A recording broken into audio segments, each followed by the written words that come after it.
PCR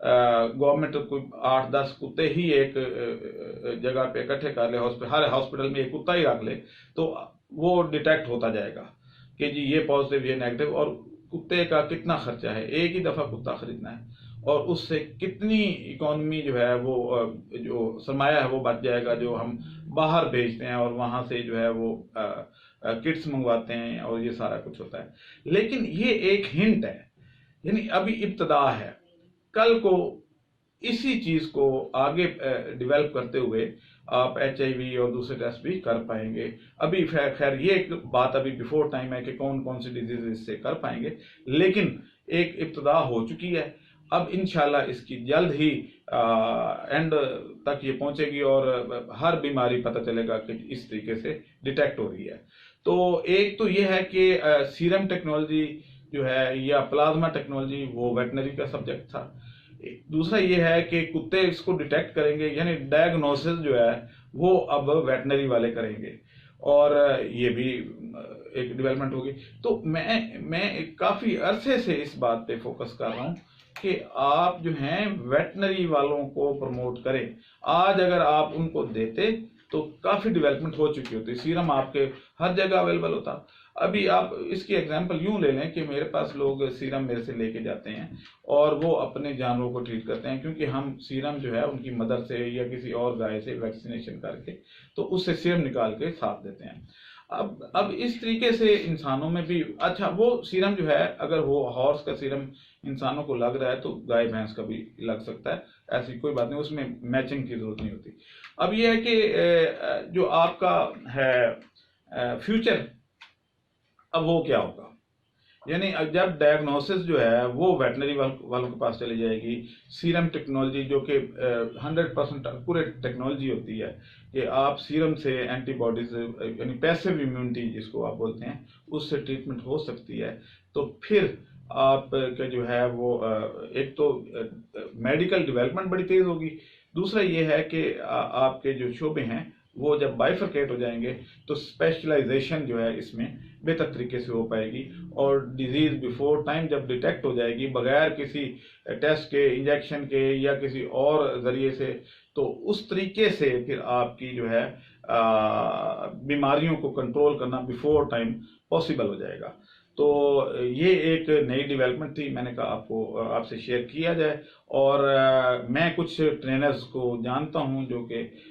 police کے ہیں یا آرمی کے ساتھ اٹیچ ہیں اور ریٹائر ہو چکے ہیں، تو وہ آپ کے کتوں کو ٹرین کر سکتے ہیں، تو اس فیلڈ میں آئیں